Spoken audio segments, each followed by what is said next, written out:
Welcome back to the Toffee Blues, your source for all things Everton. I'm Connor Williams, and we're back with another one of our 24/7 news report videos. As always, we start with the headline news, and the headline news this evening is that Fulham are interested in signing Doucoure from Everton. He's one of their targets for January. This will all depend on Everton's decision. That's come from Fabrizio Romano. Um, Sky Sports also added in with on the Doucoure situation as well. So I'll read that one out for you as well.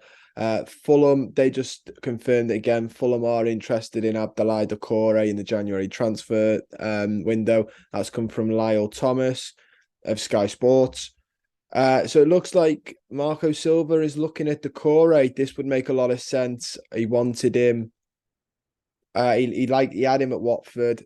He wanted him, I believe, at Everton. Obviously he came the season later with Alan and stuff like that. But I believe he was always wanted by Marco Silva. I like Doucoure. I think he struggled a little bit, but I still think there's a good player there. I think if he goes to Fulham, he'll have that sort of boom that he was at Watford again. Maybe it's more the manager. Frank Lampard doesn't seem to play him as much. Maybe he goes and thrives under Marco Silva. Like the reports are saying, it's dependent on Everton. If we can get a decent enough fee and we're desperate to spend, then maybe, because obviously we've got James Garner now, Tom Davies is at the club. There's a lot of centre mids at Everton all of a sudden. But yeah, it's a shame because he's a good player. I don't know. I don't think he'd be the centre mid I look to move on. As much as I like him, I'd argue maybe Tom Davies is the one we should be trying to push on. Just because Doucoure has got legs. Him and Onana, I guess you could argue, could be similar players. You could also move Onana into the gay role, stuff like that. I don't know. It's tough. It's tough. Let me know down below in the comments who you would, if you could pick a centre mid. Because I do believe for a 2-3 man midfield, there are centre mids that just aren't going to get games at the club currently.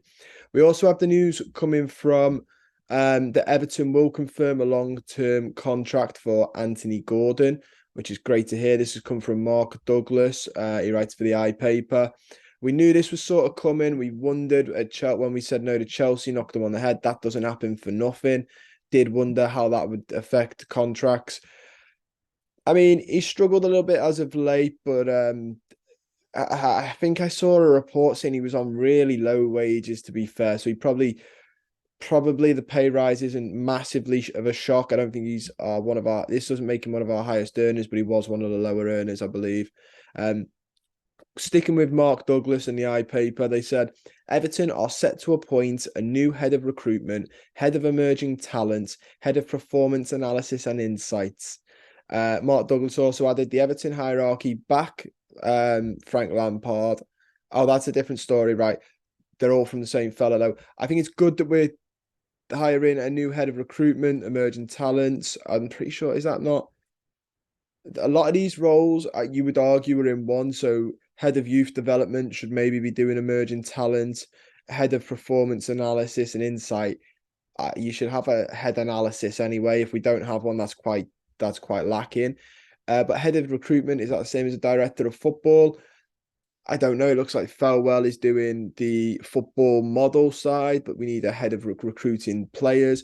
So it just seems like head of football is a very broad job role, and we're now splitting it into individual roles so people have less to focus on, less plate spinning, and then can put more effort into their work, which is a positive thing. Don't get me wrong, it sounds hopeful. Like I was going to read, Mark Douglas has said that the Everton hierarchy back Frank Lampard and will bolster the squad this January. At least one forward is expected to join. Everton will also utilise the loan market. Be interesting to see who that's about. Now Brozier got injured. It won't be Brozier coming in. I'm not surprised with backing him. The club have got to back him in the window, though. Kevin Campbell said that when he came on the channel, which it looks like they're going to do.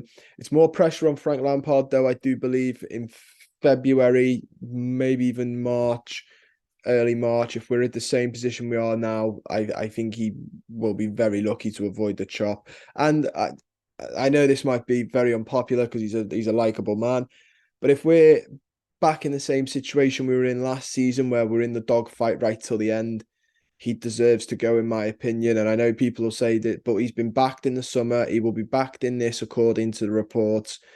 And this squad, anyway, I will down this hill, shouldn't be where it is. It's not a brilliant squad, but it's not at the levels where we should be getting turned over by Bournemouth twice in a week and down in the bottom of with Bournemouth.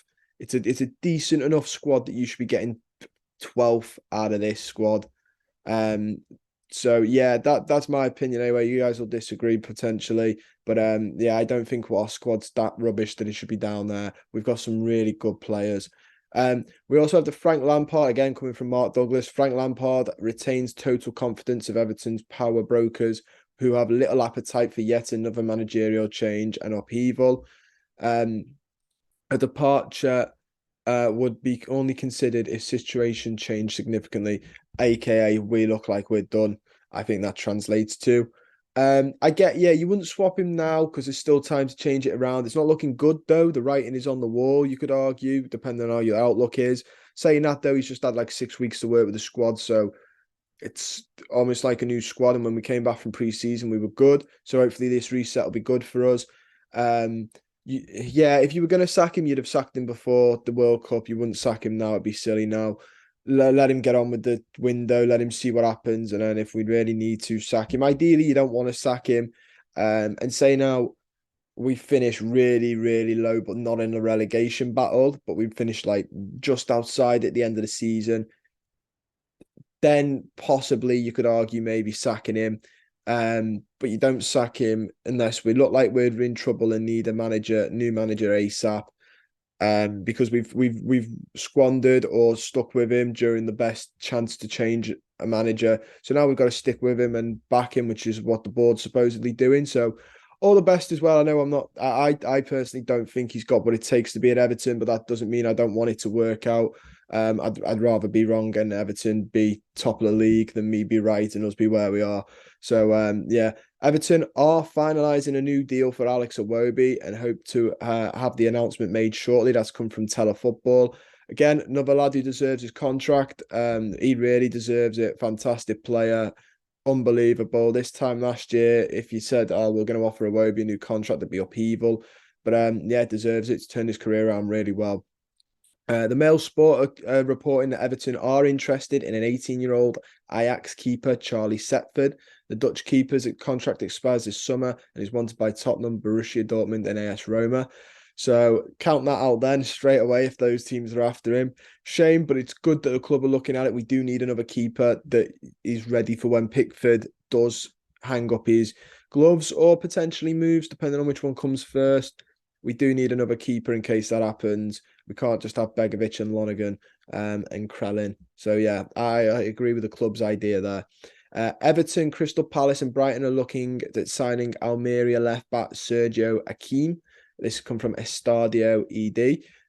Don't know an awful lot about the player, not going to lie. I don't know if a left back is where... maybe it is as a permanent, because Vinagre will potentially, from the sounds of that, go back to his loan club, his parent club. So maybe he's been looked at as an alternative. I do think we are short on the fullback positions. If Patterson gets hurt, we've got Seamus Coleman. If Mikalenko gets hurt, we've got Vinagre, and that's it. So I'm not surprised the club are looking at that. So I saw some people say, do we really need another left back? And when you think about it logically, the answer is yes.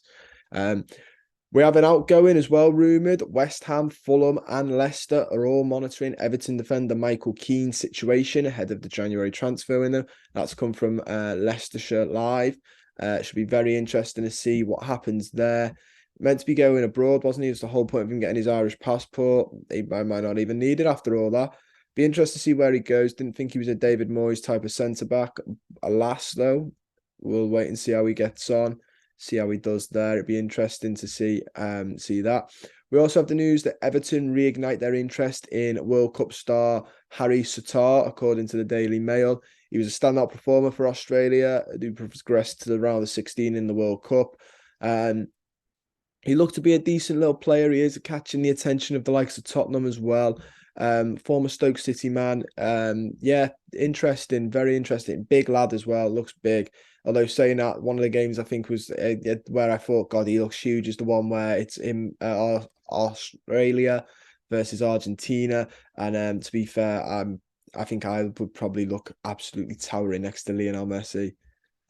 He says I'm not completely unsure, but have a feeling we might be similar heights. Yeah, I have a feeling. Although I don't know, it's all about Messi because apparently he is quite small. We also have the news that Everton have a serious interest in Empoli left back Fabiano Parisi, according to Italian news outlet Pianeta Empoli. The Toffees are one of several sides monitoring the 22-year-old, including Napoli and Inter Milan, and could present official offers. There is a rumoured price tag of 15 million euros being bobbed around, which is probably, I don't know, like 13, 14 million pounds. So it's not awful in the modern day. Left back does need to be improved. We can't just expect Mikalenko to play 30 odd games a season. And then finally, some other news. We've got that Dominic Calvert-Lewin is recovering well from his knee injury and could potentially be available for selection against Wolves. It's good to see Dom back. I can't wait to see him back properly. Unless he is fully back, has all the confidence, he will stay back as well. Wouldn't risk him. I'd rather a fully fit Dominic Calvert-Lewin than a half injured, like not fully fit, gets injured, out for another 2 months, Calvert-Lewin. So it's worth pointing that out there. But that is all I've got time for. Don't forget to like the video, subscribe to the channel if you're not already, and comment down below your thoughts on anything I've discussed. I'll see you guys very soon.